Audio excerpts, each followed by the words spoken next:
Bueno, buenas tardes. Gracias a todos por sumarse a este espacio. Les damos la bienvenida. Vamos a comenzar para honrar el tiempo de los que se conectaron puntualmente. Voy a robar 2 minutos antes de que comencemos con este webinar para contarles que desde la Comisión de Mercados del Clúster trabajamos para acercarles a las empresas socias propuestas de actividades y herramientas para que acompañarlas, digamos, en su proceso de internacionalización. En ese sentido, venimos trabajando desde el año pasado en un catálogo de oferta exportable que está disponible en la página web del clúster, en donde las empresas pueden cargar sus productos, sus servicios. Así que bueno, les invitamos, si todavía no lo hicieron, a las empresas que se quieran sumar. Seguramente les han llegado las credenciales, pero si no nos pueden contactar y desde el equipo de la staff del clúster estamos para ayudarlos. En línea con esto, dentro del programa de internacionalización y haciendo foco en uno de los mercados que resulta o que suele ser más atractivo para los socios y para las tecnológicas, que es el mercado de Estados Unidos, es que, bueno, junto con Base Miami organizamos este webinar, así que yo los voy a dejar con Charlie Asnal, que es el founder de Base Miami, que nos va a estar acompañando hoy, disertando sobre aspectos a considerar en el mercado de Estados Unidos. Así que bueno, sobre todo agradecer a Charlie y a todo su equipo por esta propuesta y especialmente también a la Comisión de Mercados. Bueno, gracias Sofía por la intro y por invitarme acá a charlar con ustedes. Nosotros ya hemos hecho algunas cosas, algunas actividades, digamos, con el clúster, así que tenemos muy buena relación y también en general con el ecosistema de Córdoba que han tenido intenciones, digamos, de conectarse con Miami desde hace un tiempo también y bueno, trabajamos con distintos actores ahí, tanto de Pro Córdoba como de otras áreas, así que nada, encantados de estar acá. Y gracias por la invitación. Y sí, como le decía Sofía, la idea de la charla de hoy es hablar sobre lo que no hay que hacer cuando entramos al mercado de Estados Unidos. Creo que hay muchas, nosotros en general, nosotros trabajamos mucho con Latinoamérica, con empresas de Chile, de Colombia, de Argentina, por desgracia pocas, porque también hay menos recursos a veces, sobre todo por parte del gobierno en cuanto a programas de apoyo en la internacionalización, y eso hace que sea más limitado la cantidad de empresas con las que trabajamos, pero lo que hacemos nosotros en ese trabajo es acelerar los procesos de aprendizaje de las empresas de tecnología en su entrada al mercado de Estados Unidos, ¿no? Y esto les hago un background, digamos, muy rápido. Yo tuve una startup que lo traje a Miami en 2014 y bueno, lo escalamos acá, lo crecimos, después yo hice un exit en su momento con un socio que tenía y después me puse a ayudar a otros emprendedores latinos a meterse en el mercado de Estados Unidos. Empecé más en Argentina, armé un comité de emprendedores argentinos acá con el consulado, donde lo que hacíamos era simplemente conectarnos con el ecosistema y con todos los argentinos que ya están acá y que han hecho algo como para que les den una mano. Y después empecé a hacerlo a forma privada, tipo consultor, con algunas startups que estaban viniendo para acá. Y así fue que armamos Base Miami hace ya 3 años. Con 2 socios, uno Fernando, que es un brasilero que hace 20 años que traía empresas de software de Brasil acá a Miami, Jeff, que es un americano que tuvo 2 exits en Silicon Valley y después levantó más de $50 millones en Venture Capital allá, y hace 10 años que ayudaba a empresas de tecnología a entrar, pero a Silicon Valley, y bueno, se mudó a Miami hace 3 años y justo cuando lo conocí, entonces se sumó, y entre los 3 armamos esto de Base Miami, que en realidad somos una aceleradora para empresas de tecnología de LATAM que quieran entrar acá a Estados Unidos. Y hace 2 meses, muy fresquito, nos acabamos de fusionar con una entidad muy grande que se llama Maná Tech, que ahora yo estoy liderando Manatech, y Base Miami, digamos, es parte de Manatech. Y Manatech es un desarrollo de innovación y emprendedurismo de Moishe Maná, que es una persona, es un inversor en real estate muy conocido acá en Miami, y que lo que estamos haciendo es armando un distrito de innovación y tecnología en el downtown de Miami, que es una zona medio antigua y la estamos remodelando toda. Compró 70 edificios en una sola calle, para que se den una idea, y está armando como un distrito que tiene mucho que ver con, sí tiene una parte cultural, una parte de arte, otra parte de entretenimiento, pero tiene una parte muy fuerte de innovación y tecnología, y ahí es donde estamos nosotros metidos en esa parte y liderando esa división, digamos. Así que esto es algo nuevo, pero bueno, estamos ahí con una nueva etapa muy, muy buena para nosotros porque viene con muchos recursos que hasta ahora no teníamos. Así que eso para contarles un poco el background y bueno, contarles que ya hemos trabajado con más de 100 startups de Latinoamérica entrando acá al mercado de Estados Unidos. Así que, y esto que les voy a contar hoy, que vamos a hablar de los 7 pecados capitales, en realidad es un trabajo que no es solo de Charlie diciéndoles lo que él cree, sino que es un compendio de los aprendizajes tanto de Fernando en 20 años, de Jeff en 20 y pico de años, en mi caso ya van 5 años haciendo esto, y bueno, de ahí salieron estos pecados capitales que le llamamos nosotros. Así que sin más, les paso a compartir acá la presentación, a ver si la vemos. Ahí me están viendo, ¿no? Perfecto, sí. Excelente. Bueno, y como les comentaba, esto es como un poco del aprendizaje que hemos obtenido de ver muchos errores que cometen muchas empresas cuando quieren entrar acá. Y empezar por hablar de qué es lo que nosotros creemos que necesita una empresa para poder crecer, que son 3 ingredientes clave, ¿no? Una es un mercado, que le decimos un gran mercado, una moneda estable, regulación simple. Talento, que es no solo el talento técnico, sino que el talento emprendedor también, es decir, emprendedores experimentados que ya hayan caminado ese camino, y capital de riesgo para poder desarrollarse. Son los 3 puntos que nosotros creemos que necesita una empresa de tecnología para poder tener éxito. Y sin duda que bueno, nosotros podemos decir que en la parte de capital, perdón, en la parte de talento, sí, nosotros en Latinoamérica tenemos unos talentos a nivel de ingeniería, sobre todo muy buenos, a nivel emprendedores también tenemos muy buenos, y vemos que los costos incluso del talento son mucho más bajos en Latinoamérica, pero para la parte de escalabilidad a veces es difícil desde Argentina, por ejemplo, querer salir a conquistar el mundo, ¿no? Entonces ahí es donde el venirse a Estados Unidos o el usar Miami como un lugar de llegada es para poder justamente acceder a ese mercado y ese capital que estábamos hablando al principio, ¿no? Entonces, ¿por qué Estados Unidos es ideal para una empresa de tecnología de Argentina, por ejemplo? Porque tiene un mercado que es 20 trillones de dólares el Producto Bruto, tiene una moneda estable, donde se puede planificar y tener estrategias a largo plazo, el acceso en cuanto a talento, los cerebros que hay acá, los advisors que se pueden llegar, los mentores con los que se puede trabajar, que justamente por ser un mercado tan grande hay muchísimo talento emprendedor que han recorrido mucho y han tenido mucho éxito, a los cuales podemos acceder y conectar. Y después, por último, el capital, ¿no? Hubo más de 150 billones de dólares invertidos en Venture Capital por año acá, comparado con 15 quizás que es en Latinoamérica. Entonces, es enorme la diferencia que hay en cuanto al acceso al capital en este mercado. Así, bueno, con esto creo que no les digo nada nuevo, porque por algo también están pensando en esta parte de internacionalizarse o de buscar otros horizontes.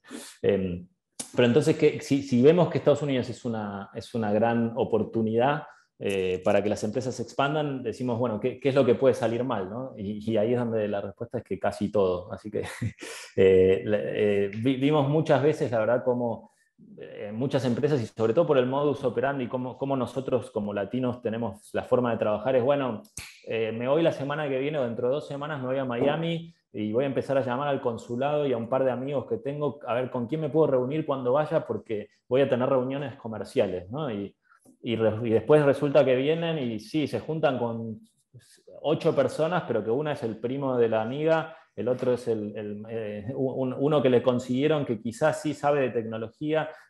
¿Y qué pasa? En esa semana muchas veces se gastó el pasaje, el dinero de las comidas, el ir al Dolphin Mall porque hay que ir a hacer las compras para la familia, ir a la playa y, después, y termina la semana, las 2 semanas, y tal vez tuvieron 5 o 6 reuniones productivas, pero no, digamos, y se van como diciendo, che, hay oportunidad, sí, podríamos hacer algo, bueno, ya voy a volver, y después vuelvo a mi país y tengo todos los líos de mi día a día y me olvido. Y pasa esto mucho, por ahí pasa un año donde está así el fundador o el director comercial o el que sea, con viajes periódicos a ver si pueden hacer algún negocio en Estados Unidos, ¿no? Y ahí se van dando cuenta que no es tan fácil, que no salen los negocios y que hay una gran diferencia entre cuando yo estoy en mi casa o en mi ecosistema, donde conozco a la gente, donde ya tengo un camino recorrido, donde es muy fácil quizás llegar a conversar con las personas que necesito para poder tratar de cerrar un negocio. Acá en Estados Unidos no es así porque yo perdí esa ventaja de local y de hecho hay otras empresas y otra gente que tiene esa ventaja. Entonces, se pierde mucho tiempo y mucho dinero en ese proceso, ¿no? Eso es lo que vemos nosotros. Y de ahí es donde sacamos esto de que les contaba de los 7 pecados, y vamos a empezar por el primero. El primero es el campo de enfoque es demasiado amplio. ¿Y qué quiere decir esto? Que en nuestros mercados de Latinoamérica, que son pequeños comparado con el mercado de Estados Unidos, para darles una idea, solo la Florida, digamos, como estado, tiene $1 trillón de Producto Bruto, ¿no? Que yo ahora no sé el de Argentina en cuánto estamos, pero debe ser 2 veces por lo menos. O sea, digamos, un estado solamente tiene el de todo un país. A veces 3 veces, por ejemplo, es 3 veces el de Colombia, para darles una idea, ¿no?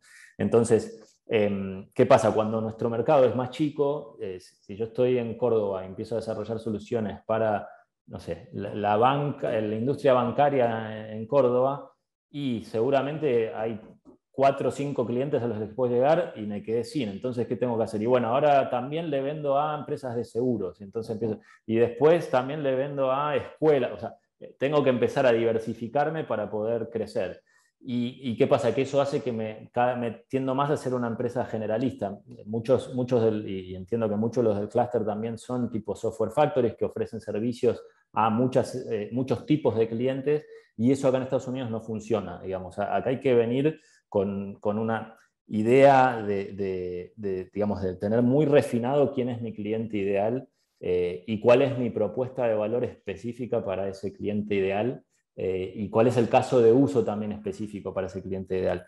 Es decir, tenemos que cambiar por ahí esa mentalidad de decir, bueno, yo le vendo de todo a todo el mundo, ¿no? Que pasa mucho cuando hablas con alguien también que está por venirse para acá y que te dice, no, bueno, pero necesito juntarme, bueno, pero ¿y con qué? Y no, con empresas que necesiten servicio de tecnología. Bueno, seguramente todas las empresas necesitan servicio de tecnología. El tema es por qué vos como empresa, o sea, qué es lo que tenés vos como diferencial, ¿no? Y bueno, lo que digo es como esto de venir a tratar de venderle a todo el mundo, es un enfoque perdedor acá en Estados Unidos, sobre todo por la competencia que hay. Pues hay una competencia feroz que nos obliga de alguna forma a ser especialistas, a reducir ese segmento de cliente al que le voy a apuntar y a tener una oferta muy específica para un público objetivo muy específico. Entonces hay que trabajar mucho en encontrar cuál es ese producto que voy a vender, o sea, y de vuelta, si yo no sé, hago staff augmentation, bueno, dentro de staff augmentation, ¿qué tipo de ingenieros o de desarrolladores tengo que tengan ciertas características y para qué trabajos hemos hecho antes que hayan tenido éxito? Entonces, no sé, tengo 3 casos donde trabajé con banca que hicimos estos proyectos. Bueno, entonces enfoquémonos en desarrollar una oferta de staff augmentation, pero para bancos de cierto tamaño, y que toda la oferta y todo lo que yo armo como empresa esté apuntado a ese público objetivo en particular. Y no digo que sea fácil encontrar ese público objetivo, es un desafío, pero es lo que hay que hacer al principio para poder después definir una estrategia de entrada que haga sentido. Así que recomendación, digamos, y pecado número 1 es ser demasiado amplios en el enfoque, y hay que afinarlo a lo más chiquito. Y les hago un ejemplo, por ejemplo, una empresa de Argentina con la que trabajamos, que era una plataforma de marketing omnicanal, donde integraba todos los puntos de contacto, analizaba el customer journey y ejecutaba actividades de marketing según dónde estaba el cliente en ese momento. Y cuando hablamos nosotros con ellos, dicen, no, sí, nosotros estamos especializados en compañías de CPG, ¿no? O sea, Consumer Packaged Goods, que es como compañía de productos masivos, por decirlo así. Dice, está bien, pero productos masivos ¿en qué industria y en qué área? No, a cualquier empresa de CPG. Bueno, así estuvieron casi 2 años tratando de tener reuniones. Aparte tenían clientes grandes, habían trabajado con Heineken, con British American Tobacco, entonces, ¿qué estaban? Tratando de apuntarle a las mismas empresas en Estados Unidos. Entonces iba a buscar a un Heineken, ¿no? Que son animales que son muy difíciles de mover y de llegar acá en Estados Unidos. Entonces, lo que en ese momento nosotros nos sentamos a trabajar con ellos y dijimos, bueno, espera, pero ¿qué tipo? No, bueno, que tenemos casos de éxito en la industria del alcohol, bueno, ¿por qué no nos enfocamos entonces dentro de la industria del alcohol y más chiquitito todavía? Y entonces terminamos apuntando a las ¿cómo se llama? Las cervecerías artesanales, o sea, las breweries locales en el sur de la Florida. Y ahí, haciendo un trabajo mucho más fino, donde se ajustó la oferta, el producto y el pitch, y empezaron a conocer la industria y quiénes son los influenciadores, etc. Y así lograron llegar a cerrar su primer negocio, digamos, en esa industria en unos 4 meses de trabajo. Pero teníamos otra empresa, por ejemplo, que hacía tracking, ¿viste? De tipo GPS, seguimiento de... Y lo mismo, no, bueno, hacemos seguimiento de cualquier tipo de producto, digamos, de cualquier tipo de activo para cualquier empresa. También, bueno, espera, empecemos a segmentar y terminamos trabajando con la industria de medicina, entonces todo lo que era courier médico, ellos se metieron a hacer el seguimiento ahí y eso hizo que pudiesen llegar a tener sus primeros clientes acá. Entonces, como mercado especializado, digamos, no es la solución, no es solo la solución al problema, sino el conocimiento de todo el ecosistema circundante lo que aprovecho. Entonces, me voy haciendo experto en una industria y en un nicho muy específico. Y eso es lo que me permite también después posicionarme como un líder de opinión, digamos, cuando puedo hablar de la problemática de una industria en particular, porque la conozco mucho, pero es porque me metí ahí y conseguí esos clientes en esa industria. Entonces, foco. Y les cuento una historia que me dijo Jeff, que se lo dijo uno de sus primeros inversores, que le dijo, es mucho mejor 1 por 50 que 50 por 1, ¿no? Y que como que, ¿qué quiere decir eso? Si es lo mismo. Pero que en realidad que tener un cliente en 50 industrias no es lo mismo que tener 50 clientes en una industria. Entonces, ¿qué quiere decir? Es mucho más valioso poder tener 50 clientes en una misma industria que tener esos 50 clientes en diferentes industrias. ¿Por qué? Porque cuando yo muestro que logré 50 clientes en una industria, quiere decir que ya sé cómo hablarle a ese cliente, que ya sé cómo venderle, que puedo lograr las famosas ventas repetibles, que es lo que queremos lograr bueno, para poder tener cualquier tipo de crecimiento o incluso poder levantar capital. Bueno, tengo que demostrar que sé cómo venderle al mismo cliente repetidamente, ¿no? Así bueno, ese es el pecado número 1 que le llamamos nosotros. Si les parece, la idea era dejarlo abierto y que si tienen preguntas, etcétera, las podemos poner ahí, no sé, ahí ustedes me dicen si las ponemos en el chat y al final de la presentación las contestamos, ¿no? Sí, bueno, entonces sigo. El segundo pecado que mencionamos es ajustar el problema del cliente. Y acá también es un tema de que muchas veces el problema que yo estoy resolviendo en mi país o en mi región no es el mismo problema que en Estados Unidos o cambia mucho, ¿no? O sea, normalmente las empresas tienen una propuesta de valor definida que la trabajaron durante muchos años quizás en su mercado antes de sacarla para afuera. Y cuando quieren salir dicen, bueno, voy a hacer lo mismo pero en Estados Unidos, voy a ofrecer el mismo servicio pero allá. Y la mayoría de las veces el mercado en Estados Unidos o está mucho más avanzado resolviendo ese mismo problema o quizás el problema no es un problema, es decir, no es un pain point o un dolor para el cliente acá en Estados Unidos. Entonces no encaja, digamos, y hay que ver qué es lo que tengo que adaptar para que realmente el problema que quiero solucionar sea un problema que exista y que tenga el cliente, como hablábamos antes, el cliente ideal en Estados Unidos. Le pasó, por ejemplo, le pasa a empresas muy grandes. Vino una empresa llamada Halo, que es una empresa inglesa que conectaba a los taxistas con los pasajeros, ¿no? Y invirtió como $30 millones. Llegó a Nueva York, empezó a hacer ruido en los medios ahí, pero que les pedía a los taxistas que bajen una aplicación para poder obtener clientes. Al mismo tiempo estaba Uber, que ya estaba funcionando y que le ofrecía la mitad de precio. ¿Y qué pasa? Que el problema del taxista de no conseguir clientes no estaba en Estados Unidos, en Nueva York, porque había millones de clientes. El problema es al revés, que no hay tantos taxis en Estados Unidos. Entonces no les funcionó para nada y se retiraron después de 3 años y de mucha inversión en tratar de posicionar su producto, ¿no? Después hubo otra empresa con la que trabajamos nosotros que hacían un servicio de atención médica domiciliaria, digamos, y era un software que se ponía entre el paciente que necesitaba el servicio y el proveedor de esta solución o de este tratamiento, lo que sea, como le llaman cuidadores acá, ¿no? Y en Estados Unidos el problema no era que, digamos, esta conexión entre el cuidador y el paciente, que era lo que hacían ellos. Bueno, nosotros nos fijamos en qué ciudad o en qué lugar está, qué horarios y tiene disponibilidad, qué tipo de solución necesita, y en base a eso los macheamos, digamos, con el cuidador de turno. El problema en Estados Unidos era que no había suficientes cuidadores para la demanda que había de cuidadores.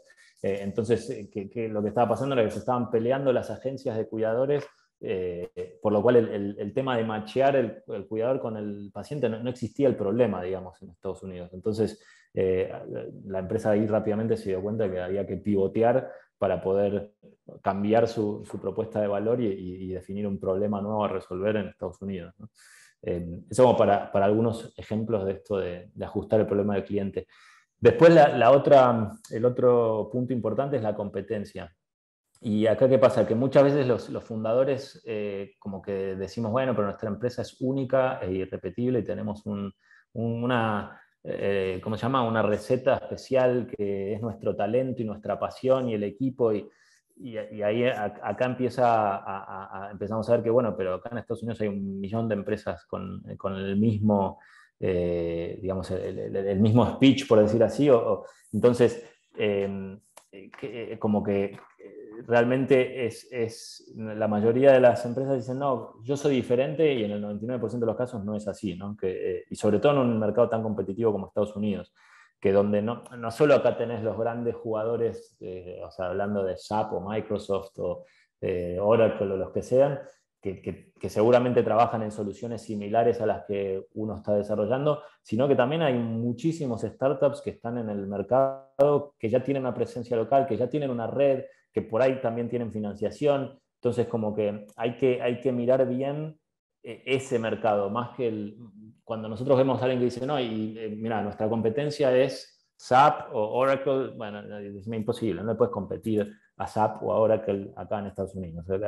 En todo caso, tu competencia es el startup que está en Atlanta, que acaba de hacer 2 aceleraciones y que está dando una solución igual a la tuya. ¿Qué están haciendo ellos y cómo voy a hacer para ganarle a ellos? Es quizás la ecuación. Entonces, comprender mucho y estudiar muy el panorama competitivo y encontrar cuál es la posición mía y cómo me puedo diferenciar. Y acá nosotros tratamos de decir, y que va relacionado con el primer pecado, que es en vez de decir piensen en grande, nosotros decimos piensen en chico. Que cuando dicen, no, yo voy a tener el 1% de este mercado de 2 billones de dólares, y no, prefiero que me digan, no, yo voy a tener el 70% de este mercado de 500.000 dólares. Bueno, ahí es mucho más realizable, entre comillas, y más lógico, porque hay que buscar, digamos, triunfar en un mercado en vez de tratar de ser uno más en un mercado tan grande donde cuesta muchísimo lograr cualquier tipo de market share, ¿no? Entonces, es preferible empezar, y aunque el mercado inicialmente sea pequeño, después nos va a conducir a mercados más grandes, ¿no? Pero no quiero decir por ahí ejemplos muy grandes, pero de Facebook, que empezó en Harvard, y era, bueno, nosotros hicimos una red social para Harvard, para los alumnos. Funcionó, bueno, ahora vamos con el Ivy League. Y entonces empezaron a hacer, bueno, ahora vamos con otras universidades. Y después sí se convirtió en lo que es Facebook hoy, pero al principio empezó con algo muy específico para un público muy específico, ¿no? Y entonces cuando vemos, cuando estudiamos a la competencia es eso, es ver quiénes son esos pequeños jugadores que ya están teniendo cierta atracción resolviendo el problema que yo quiero resolver. Ese es el tercero. ¿Qué pasó acá? Me fui. Ahí va. El cuarto es el modelo de ventas y distribución. Y este es otro error que también vemos mucho y que nos pasa también, sobre todo a los fundadores o emprendedores que ya están con cierto éxito en su país y que les ha ido bien o en la región. Dicen, no, pero yo ya estoy facturando, no sé, 2 millones de dólares en Latinoamérica, así que voy a ir a Estados Unidos y me voy a buscar algún partner y le voy a contar qué bárbaro que es mi producto o mi servicio y me voy a asociar con alguien para que ellos luego los hagan a vender, ¿no? Eso no funciona nunca. O sea, encontrar un partner perdón, no quiero decir nunca porque suena feo. Nosotros les decimos lo que no funciona en el 90% de los casos. Siempre todo, y la vida es muy aleatoria como para decir que hay una regla que funciona en el 100% de los casos. Pero sí les digo que es muy raro y muy difícil conseguir a un partner, porque aparte muchas veces ese partner que es, esa forma de pensar en la distribución es, no, porque acá les digo ejemplos, pero no, porque el primo de mi mujer vive en Miami y está sin trabajo, así que él se va a poner a vender mi producto allá, entonces yo le armé una carpetita con los servicios que ofrecemos y ahora me lo está vendiendo. Bueno, pretender que una persona digamos, de ese tipo abra un mercado como el mercado de Estados Unidos para mi empresa es imposible. El otro partner es quizás una empresa que ya esté vendiendo productos de tecnología a mi mismo canal, entonces digo, bueno, le agrego mi solución a su portafolio y que salga a vender mi solución. Bueno, también, primero, esas empresas venden digamos, productos o servicios que ya tienen un playbook de marketing para ser vendidos. Entonces ya que saben quién es su cliente ideal, que saben exactamente qué propuestas están o qué propuesta de valor tienen, que también saben cómo hablarle a ese cliente y que saben cómo empaquetar el servicio y cuál es el proceso comercial para poder vender. Y ahí sí es lógico ir a buscar un partner o contratar a un vendedor cuando yo ya tengo todo descifrado, digamos, cómo es el proceso comercial, pero eso, digamos, esa parte de descifrar el código de ventas, como le llamamos nosotros, es un trabajo del fundador o en todo caso de la más alta dirección de la empresa, ¿no? Salir desde el principio a buscar tercerizar eso, nosotros creemos que es un error grave. Y que pasa eso, que a veces estos emprendedores exitosos o empresarios exitosos ya, digamos, lo hicieron una vez hace 20 años en su mercado y se arremangaron y salieron a la calle a golpear puertas, a entender y a conocer y a ver, y están en una etapa de su carrera donde no quieren volver a hacer lo mismo en Estados Unidos. Bueno, hay que hacerlo o encontrar quién tiene el gen emprendedor dentro de su equipo directivo para poder hacerlo, porque no se puede, como les decía, descubrir el mercado es trabajo de uno, ¿no? Y entonces hay que planificar y tener los fondos para poder hacerlo. Esto de dar comisión a otros para que vendan mi producto no va a funcionar nunca, desgraciadamente, o por lo menos nosotros no lo hemos visto funcionar. Así que hay que salir uno a la cancha, como decimos. Después, el otro problema o el otro pecado es también la adaptación del ecosistema, que muchas veces nosotros no consideramos esto y como que entender que los ecosistemas varían mucho entre un mercado y otro, y sobre todo en Estados Unidos. Por ejemplo, digamos, como ejemplo la industria de salud, ¿no? En Estados Unidos tenés los proveedores de atención médica, las compañías de seguros, el gobierno federal, los gobiernos estatales, después los gobiernos hasta locales, los pacientes, las empresas. O sea, hay como toda una cadena de valor muy grande y que cada actor en esa cadena de valor tiene una forma de trabajo, una cultura y bueno, obviamente necesidades y obligaciones diferentes también, y que es muy diferente a nuestros ecosistemas. Entonces, esas diferencias van a afectar mucho cómo distribuyo mi producto, o sea, cómo llego a esos clientes finales, pero también como los aspectos regulatorios, es decir, que tengo que tener en cuenta para poder realmente pasar por esa cadena de suministro, como decimos nosotros. Y lo mismo pasa con otras categorías de la industria. Entonces, hay que estudiar mucho y conocer bien cuáles son esas cadenas de valor y digamos, cómo actúa cada jugador en ese ecosistema y dónde encajaría yo como para evitar sorpresas cuando me estoy desarrollando, ¿no? Nos pasó con una empresa de seguros, por ejemplo, que vino de Noruega, que en este caso, bueno, Jeff trabajó con ellos, y ¿qué pasa? Tenían un software, digamos, que lo que hacía era trabajar en la gestión de la experiencia del cliente. Entonces era una plataforma que separaba entre el cliente de la aseguradora, es decir, el asegurado, y el call center de la aseguradora, justamente que era la que tenía la relación con el cliente. Vinieron acá a Estados Unidos y dijeron, bueno, vamos a traer este software de gestión del call center que está buenísimo para la empresa, la industria de seguros, buenísimo, sí, de nicho específico, bien, y cuando empezaron a estudiar acá el ecosistema se dieron cuenta de que en realidad acá la empresa de seguros casi no tenía contacto con el cliente final porque las empresas de seguros tenían unas redes de brokers que estaban en el medio y que eran los que manejaban la relación con el cliente. O sea, que operaba como intermediario entre la empresa de seguros y el cliente. Entonces el sistema de gestión no le entraba en este ecosistema. Entonces lo que tuvieron que hacer es cambiar y dijeron, bueno, en vez de ir a la empresa, a las compañías de seguros, vamos a ver, meternos en otro lado. Se terminaron yendo a las empresas financieras como bancos. Y ¿qué es lo que también recomendamos, ¿no? En el caso de que veamos que nuestro producto, por algún motivo de ecosistema o de competencia, etcétera, no entra en una industria, que no es cambiar el producto, sino es cambiar el objetivo y la industria a la que me voy a dedicar, ¿no? Porque es mucho más fácil adaptarme a una nueva industria que adaptar mi producto o servicio, que es empezar de cero casi. Así bueno, ese es el número 5. El número 6 es capital, y esta es otra cosa que, bueno, que es súper desafiante porque, a ver, todo lo que digo yo, por eso suena como que, bueno, entonces, ¿cómo hago? Como que es todo complicado, pero, y que es un poco cierto. Pero, ¿qué pasa? Que hay también esta idea de, me voy a ir a Miami a buscar plata, a hablar con inversores para que inviertan en mí para entrar al mercado de Estados Unidos.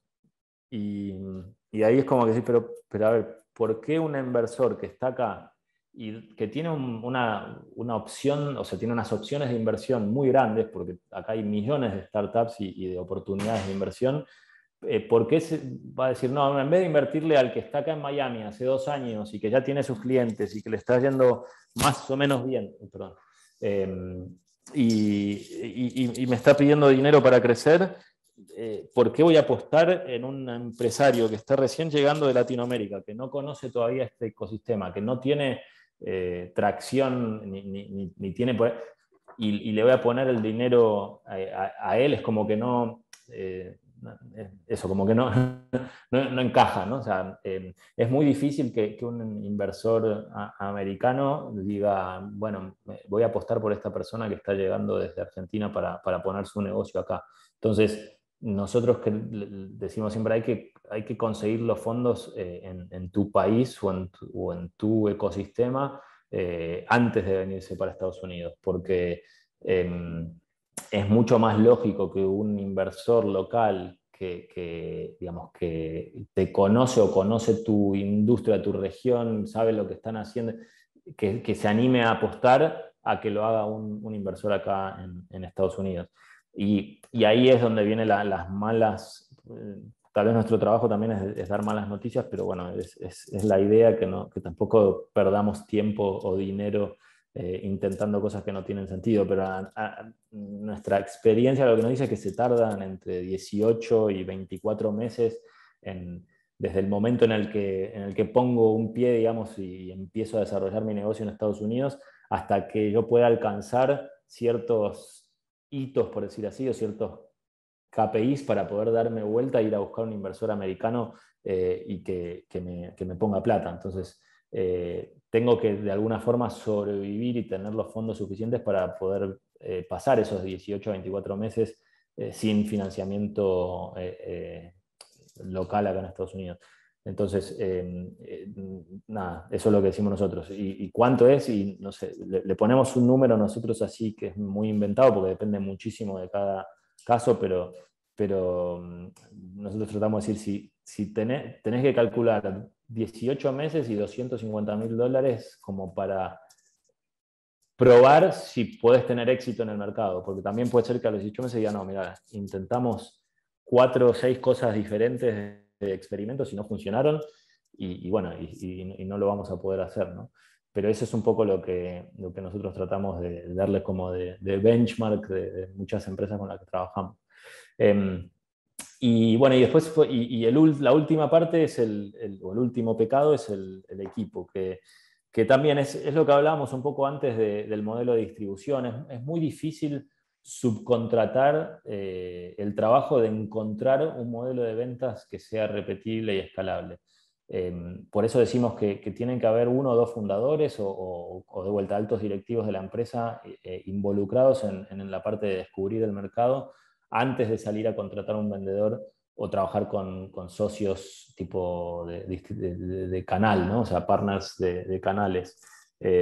¿Por qué? Porque tanto los vendedores como los socios de canales trabajan con estrategias de ventas ya comprobadas. Es decir, si yo voy como les decía, con una carpetita donde, mira, sí, mi playbook de venta es este, le vendemos a este cliente, este es el mensaje que usamos, esto es lo que le estamos resolviendo, estos son los casos de éxito que ya tuve, acá tenés 3 testimoniales de clientes, bueno, así se vende mi producto, tomá, anda a venderlo. Eso sí, pero para llegar a eso, por ahí tardé 18 a 24 meses, ¿no? Y ese camino de 18 a 24 meses es el que tiene que hacer la propia empresa, no se puede tercerizar. Y ha pasado, incluso a Jeff le ha pasado también, de contratar a un VP de ventas porque tenía los fondos para hacerlo, porque también, a ver, esa es la otra, decir, no, bueno, pero me consigo un vendedor senior que ya tenga una cartera de clientes. Bueno, a ver, un vendedor senior que tenga cartera de clientes y que realmente pueda vender tu producto o servicio, acá te va a costar no menos de $250.000 por año, más bonos, más comisiones o etcétera, ¿no?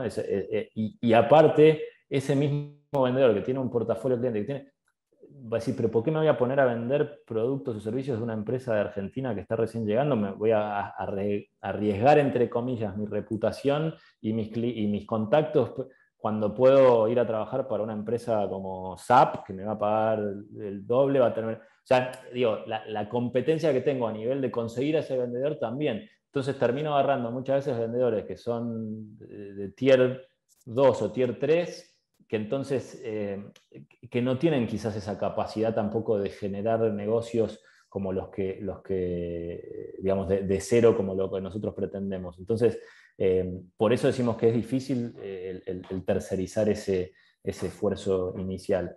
Bueno, y es muy costoso también hacerlo.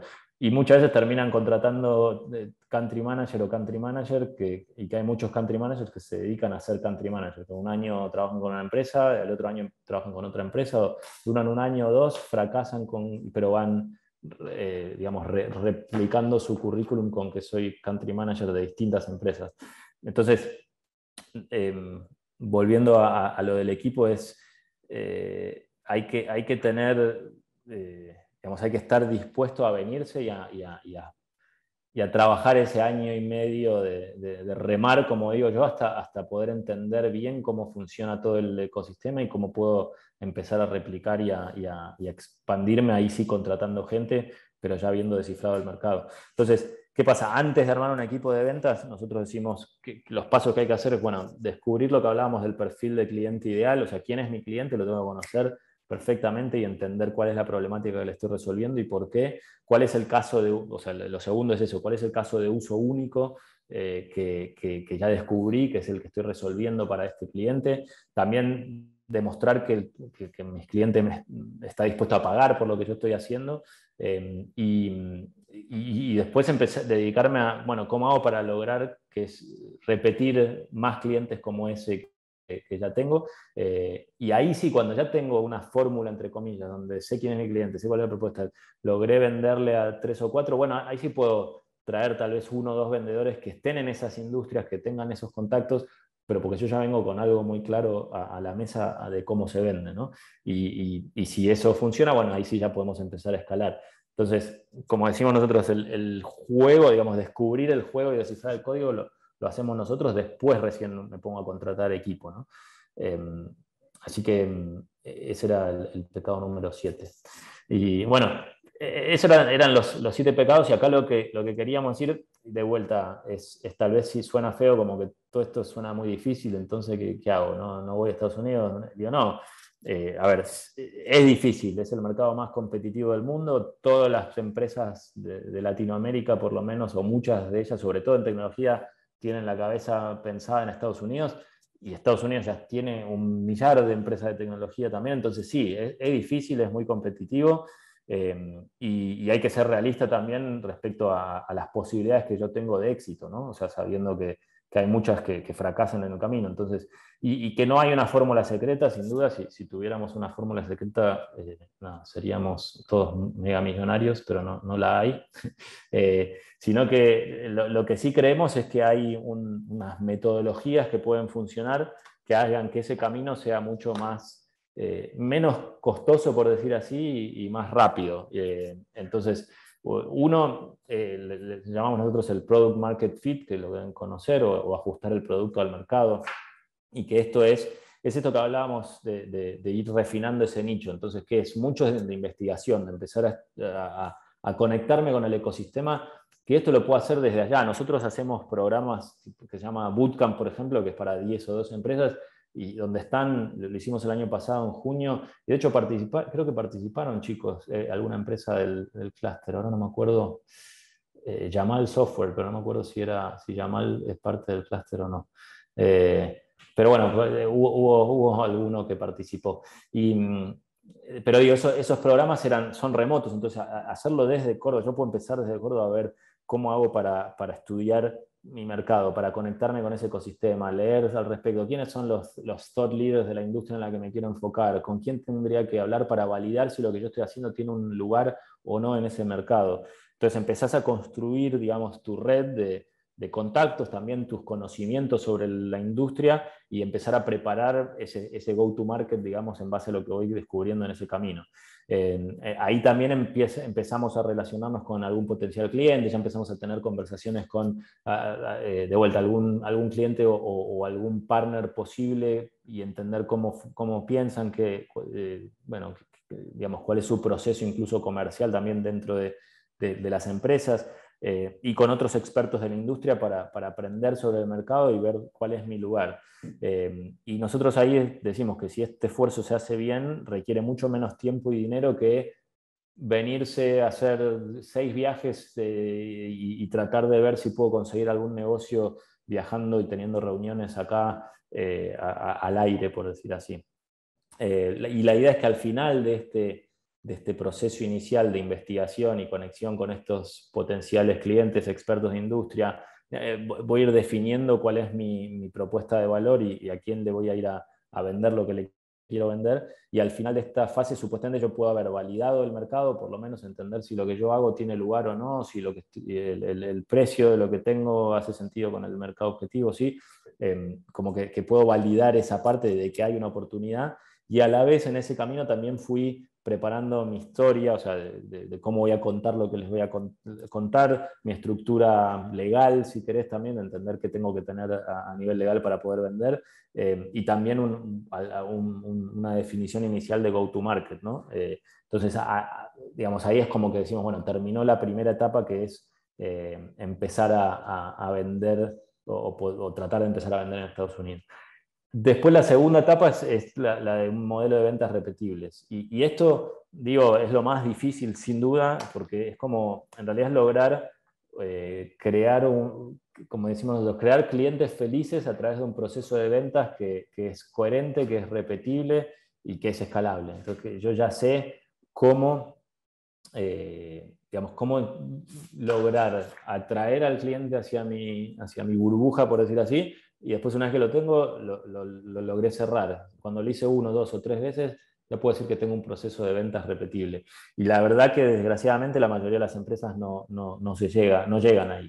Y pasa mucho con esto de vuelta, volviendo al pecado número 1, que es el tema de canales de venta, que muchas veces es, bueno, y sí, pero vamos a abrir esto, vamos a hablar con estos y con estos y con esto y con distintas industrias y distintos canales, y pongamos en Google Ads y pongamos también en LinkedIn y hagamos un poco de emails y llamar por teléfono, y entre todo eso, a todas las industrias, algo vamos a pegar. Y en realidad para nosotros es como que más es más, parece, ¿no? Mientras más haga, más voy a conseguir. Y a veces nosotros creemos que en Estados Unidos decimos que menos es más, que la mayoría de las empresas exitosas obtienen ventas de un solo canal de ventas que sumando todos los demás canales. Pero bueno, la realidad es que la mayoría de las empresas, desgraciadamente, nunca encuentran ese canal de ventas exitoso, sino que continúan invirtiendo en muchos canales en paralelo y terminan quedándose sin cash para poder seguir invirtiendo. Entonces, la forma más rápida que creemos nosotros que hay de llegar a un modelo de ventas es eso, como haciendo sprints de testeos de marketing y ventas, pero con digamos, un proceso de ensayo y error muy sistematizado, por decir así. Entonces, definir un cliente ideal, definir una industria específica, definir cómo le voy a, qué mensaje, qué historia le voy a contar a ese cliente, cómo le llego a ese cliente ideal y probar ahí, bueno, hagamos un testeo de eso y mantengámonos en esto durante los próximos 3 meses y a los 3 meses cortamos a ver qué logramos, qué aprendimos, qué funcionó, qué no funcionó y si tenemos que cambiar, bueno, hagamos otro hipótesis, digamos, comercial y empecemos a hacerlo otra vez. Y así ir probando hasta que encuentro lo que funciona para poder generar esas ventas repetibles. Eso es lo que, eso digamos, es como que decimos es el punto 2. Una vez que yo logré las ventas repetibles, es decir, que puedo demostrar que sé venderle a un mismo tipo de cliente y que le vendí en varias oportunidades, ahí puedo llegar a pensar en ir a hacer un financiamiento y escalabilidad. Y ese financiamiento puede ser a través de fondos de capital o a través de bancos directamente, porque si yo ya estoy con un cash flow y estoy demostrando que estoy vendiendo en Estados Unidos, acá viste, la capacidad de generar créditos es enorme y ya tengo como decimos, los milestones, por ejemplo, logrados como para poder ir con métricas de crecimiento y de retención consistentes para que me puedan dar plata para poder escalar. Ahora, esto es lo que les decía, este es el proceso que para nosotros lleva entre 1 año y medio y 2 años para llegar a este punto donde yo ya estoy listo para salir a buscar capital y a querer escalar en Estados Unidos. Toda la primera parte es esto que veníamos hablando de lograr o de llegar a lograr las ventas repetibles, ¿no? ¿Y por qué funciona, digamos, o por qué creemos que funciona? Porque creemos que es sistemáticamente los riesgos van desapareciendo porque voy haciendo pruebas como que chiquitas y con poca inversión para ir viendo qué funciona y qué no, y descartando lo que no funciona y me quedo con lo que va funcionando y recién cuando encontré eso que funcionó, ahí recién paso a la segunda etapa. Entonces hay que, como que lo que decimos es que no se puede para pasar de la 1 a la 2, bueno, tengo que haber demostrado que conseguí Product Market Fit. Lo conseguí, sí, bueno, ahora vamos a ventas repetibles. Vamos a desarrollar las estrategias estas que les contaba de comerciales para ir probando distintas. ¿Funcionó? Sí, logré esto. Bueno, recién ahí paso a la parte de financiamiento y escalabilidad. Entonces, me ahorro recursos en el camino y no estoy gastando dinero en muchas cosas a la misma vez sin aprender nada muy concreto. Bueno, como decía, escalar recién una vez que haya comprobado que el modelo funciona, ¿no? Por último, nosotros dejamos como preguntas que les proponemos que se hagan cuando están pensando en internacionalizarse o en venirse a Estados Unidos y decir, a ver, el producto que yo tengo está preparado para el mercado de Estados Unidos y tengo suficientes clientes como para decir que encontré o estoy resolviendo un problema que es repetido, ¿no? Y decimos, tenés entre 50 y 100 clientes y buenas métricas de retención, o sea, puedes mostrar que los clientes se quedan contigo, entonces eso es exportable. Esa sería una de las preguntas. La segunda es si estamos preparados para financiarlo también. Tengo dinero, es decir, factura mi empresa, no sé, $1 millón o más en recurrentes, o tengo una ronda de inversión inicial que me permita poder soportar eso de entrar al mercado de Estados Unidos. Venir con $30.000 a probar suerte a ver si consigo cerrar un negocio rápido para poder generar más dinero es muy difícil. O sea, de vuelta, yo no quiero descorazonar, no sé cómo se dice, desmotivar a nadie. Digo que lo hemos visto mucho y a mí me da pena porque yo soy emprendedor también y lo que más me duele es ver eso, cuando vienen con una esperanza de, bueno, pero voy 6 meses con $30.000, vivo 6 meses en Estados Unidos y algún negocio voy a cerrar y lo vi muchas veces, ¿no? Y pasan los 6 meses y se gastaron los 30 y terminan gastando más porque ya gasté 30, me gasto 20 más y se terminan volviendo a los 8 meses sin ningún resultado. Entonces, no, digamos, si no tenemos, no usar Estados Unidos como bueno, voy a probar suerte a ver si me salvo y me voy de Argentina con eso. Eso es lo que digo. Hay que hacerlo cuando tengo un negocio detrás que esté funcionando y que me pueda soportar esa inversión. Bueno, eso es lo que tratamos de decir que lo tengan en cuenta. Después, importantísimo, la alineación del equipo y el inversionista, o sea, que entiendan todos lo que significa este esfuerzo de ir a Estados Unidos y que estén alineados, porque nos pasó también y tiene que ver con la parte de Somos Movibles, pero bueno, quedémonos acá. Empresarios que por ahí vienen porque ellos tienen creen en el tema de exportar y de internacionalizarse de acá en Miami. Entonces se viene uno de los socios y los otros 3 socios se quedaron en Argentina. Y entonces, ¿qué pasa? El que viene acá empieza a aprender cosas del mercado, a entender cómo funcionan las cosas acá, a ver los obstáculos que hay, pero es el único interlocutor que se lo tiene que comunicar a los socios. Los otros socios están en Argentina y dicen, espérame, y yo estoy en Buenos Aires y este en Córdoba, y este está en Miami y gastando dólares, porque aparte para vivir acá en Estados Unidos, comer, etcétera, y necesitas, sí, 5.000, 6.000, 7.000 dólares por mes por lo menos. Entonces, y estamos invirtiendo 5, 6, 7.000 dólares en que... ¿Pero y qué está haciendo? Porque no está cerrando ningún negocio. Y se empiezan a generar muchos problemas entre los socios. ¿Por qué? Porque no hay un alineamiento en entender que, bueno, esto va a ser un proceso de 18, 24 meses y nos va a costar 200.000 dólares. Bueno, ¿estamos dispuestos a hacerlo? Sí, vamos todos, vamos para allá. Y que el que venga sea el que lidere la estrategia y que los demás se alineen detrás y lo apoyen, porque pasa eso que a veces es muy difícil de transmitir lo que uno está viviendo en el mercado local cuando los demás se quedaron en su país, ¿no? Entonces, digo, esta parte súper importante que esté alineados y que se entienda el desafío.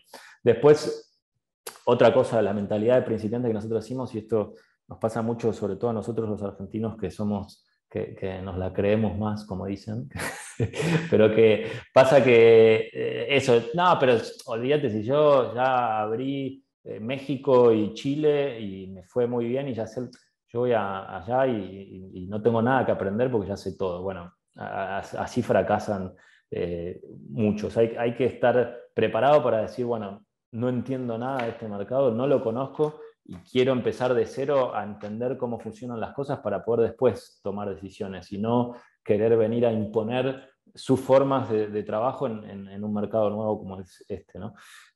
Así que eso es súper importante, la mentalidad de principiante que les damos nosotros.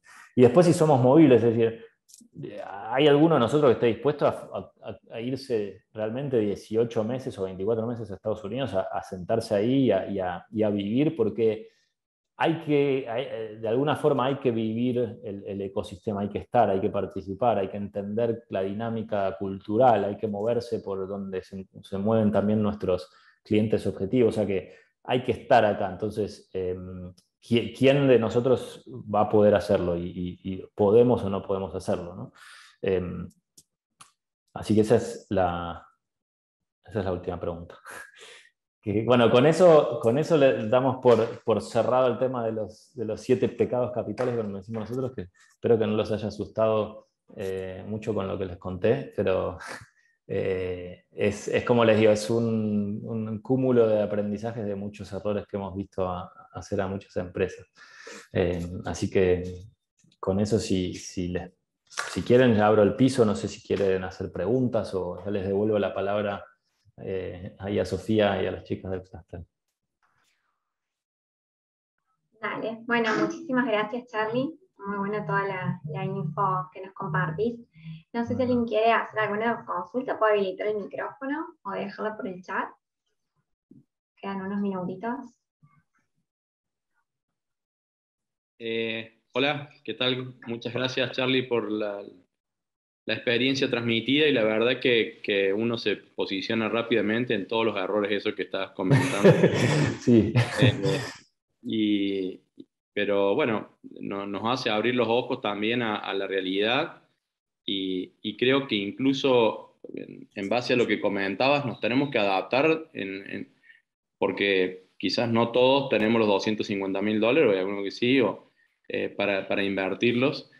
Y lo que te quería preguntar es, en base porque mucho en nuestra industria se vende mucho commodity. Cuando hablas de commodity y no estás hablando de productos en particular, que vos decís, no sé si se consume o no se consume en ese mercado, si va a poder entrar.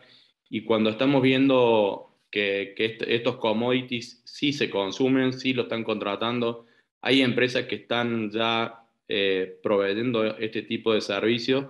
¿Cómo lo valorás y cómo se adapta esa situación a esta que nos acaba de contar? Mira, sí, sí, gracias por la pregunta, Daniel, y entiendo, y por eso digo, no, a ver, tampoco quiero matar el espíritu emprendedor de nadie, y digo, hay que jugársela si uno se la quiere jugar y hacer lo que uno tenga que hacer, como saben, al parte del camino siempre lo hace uno. Nosotros tratamos de decir lo que vemos que en muchos casos no funciona. Respecto al dinero, y es entendible que, bueno, sí, pero negro, está bueno lo que decís, pero ¿de dónde saco $250.000 para irme a Estados Unidos a probar suerte? No todos lo pueden hacer. Entonces, por eso decimos, bueno, no sé, y te digo el ejemplo, claro, yo tuve mi primer cliente con el que trabajé antes de Base Miami, que era una software factory de Buenos Aires, y que me dijo, che, vamos, yo quiero probar suerte allá, me voy a ir 6 meses, me instalé, y yo lo ayudé incluso con toda la red de contactos que yo tenía acá, y si armamos como un trabajo de campo muy fuerte de salir a buscar. Y era vender tipo hora hombre a precios más bajos, ¿no? Y ahí fue cuando nos dimos cuenta de que no funciona, digamos, de que en realidad terminamos cerrando un negocio chiquito que no le alcanzó a cubrir los costos de los 6 meses y que lo cerramos por relacionamiento y porque alguien conocía a alguien, que es lo que pasa con el commodity, es que termina siendo mucho de eso, de un tema de relacionamiento personal, y que terminaste conociendo a alguien que justo necesitaba algún equipo de desarrollo y entraste y funcionó, y después entonces él este mismo conoce a otro amigo que está buscando, entonces, y así se empieza a agrandar. O ese mismo que te contrató acá se mudó a otra empresa más grande y entonces ahora creciste con él. Eso es en el 80% de los casos lo que hemos visto cuando son más software factories. Lo que nosotros decimos ahí es, bueno, ¿cómo puedes hacer? Y quizás es verticalizando la oferta del commodity. Entonces, te doy un ejemplo. Por ejemplo, acá hay una empresa, ahora no me acuerdo el nombre de RPA, pero bueno, algo que se está moviendo mucho es el tema de RPA, ¿no? De Robotic Process Automation, que ya también es casi, es un commodity. Bueno, ¿cuánto cuesta? $8 la hora, $6 la hora en India, en Ucrania o en donde sea. Y lo que hizo acá una empresa que lo hizo muy bien era, espérame que la estoy buscando, RPA Labs se llama.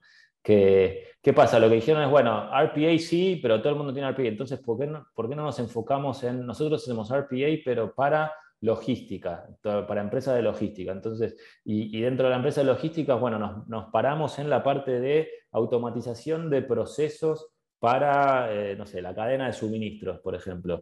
Bueno, entonces lo que lograron es, en vez de salir a decirle a todo el mundo, che, yo sí soy un RPA y ¿qué necesitas? Se empezaron a posicionar como expertos en procesos, en automatización de procesos para la industria de logística, que aparte sí tengo el personal para desarrollarte esos procesos y esos proyectos, ¿no? Entonces, desde ahí es quizás el feedback que le damos nosotros a empresas que son de servicios y que son más commodities, es tratar de, para Estados Unidos en particular, decir, bueno, no, yo soy una empresa de commodities, pero me dedico a este nicho, a este público, con esta propuesta de valor, y empiezo a generar esa expertise alrededor, porque al final, viste, es como qué historia le contamos al cliente para poder generar empatía y que el tipo diga, che, yo con ellos quiero hablar. Y por ahí es más como plantarte como un experto de la industria o del nicho de ese cliente, más que che, tengo este commodity para ofrecerte, ¿no? Exacto, perfecto.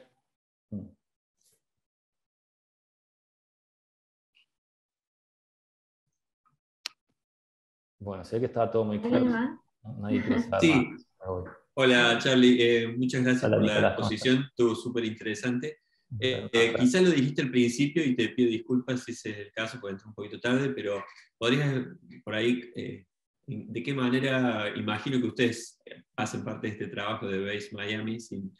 Por ahí, ¿nos puedes contar un poco qué hacen o cómo podrían ayudar una empresa de las que estamos acá? A ver, sí, nosotros hacemos, pero y ahora A ver, les conté al principio que justo acabamos de fusionarnos con una empresa mucho más grande y estamos en pleno proceso de, digamos, de reestructuración de lo que hacemos, porque nosotros teníamos programas que hacemos uno a uno, digamos, con empresas individuales, pero que también, por eso acá entre nosotros, no son económicos, sino que al revés, son de a precio dólar americano, porque trabajamos con empresas que normalmente ya están en niveles quizás de facturación de entre 1 y 5 millones de dólares anuales, y que están buscando ese go-to-market, digamos, más eficiente. Ahí nosotros trabajamos uno a uno con las empresas. Lo que sí tenemos también son programas que hacemos de 10 a 12 empresas que son más, le llamamos de market entry, que son más educativos, por decir así, o más interactivos, donde nosotros guiamos, pero las empresas son las que desarrollan y trabajan internamente su estrategia, y después nos juntamos entre todos y nos damos feedback y seguimos avanzando. Y también es un trabajo de normalmente un mes y medio, donde sí tienen mentores asignados, que son mentores que trabajan en el mercado local y que les pueden dar feedback para lo que están desarrollando, ¿no? Todavía hoy no tenemos, digamos, no tenemos uno en el corto plazo desarrollado, porque estamos justo con esta transición, pero lo que sí les recomiendo por ahí es aunque sea, lo que podemos hacer es nosotros tenemos un blog donde tenemos muchísima información sobre, digamos, cómo entrar al mercado de Estados Unidos, que hay que tener en cuenta. Incluso tenemos un template, acá se lo estoy poniendo, tenemos un template de cómo hacemos nosotros ese trabajo de 3 meses con las empresas y cuáles son los pasos que hay que seguir, donde te explica justamente la metodología que usamos nosotros.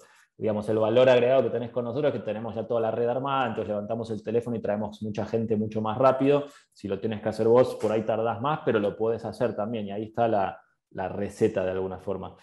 En breve, y bueno, es un poco lo que estamos trabajando, vamos a tener también una plataforma de comunidad abierta donde vamos a estar compartiendo todos estos recursos e incluso conectando a fundadores para que vos puedas hablar quizás con algún founder argentino que ya haya estado acá hace 2 años y que te cuente su experiencia, y como para tener más recursos gratuitos y abiertos a la comunidad, porque queremos armar comunidad nosotros. Así que, pero todavía no lo tenemos. Lo único que tenemos por ahora es el blog para pasarte, y encantado también de paso los programas, como te digo, los 2 que tenemos, que es el 1 a 1 y el grupal, que el grupal todavía no lo tenemos cerrado. ¿Y el uno cuánto tiempo dura? Son 3 meses de trabajo normalmente, dependemos mucho también digamos, de los recursos y el tiempo que tenga la empresa para aplicar, porque es un trabajo en conjunto, digamos, le llamamos consultoría y agencia que hacemos nosotros, pero que tiene mucho también el equipo del otro lado tiene que ponerle mucha dedicación y tiempo también. Así que, pero sí, por eso son 3 meses aproximados, a veces se va a 3 y medio, depende de los tiempos que tenga la empresa. Pablo, gracias. Nada.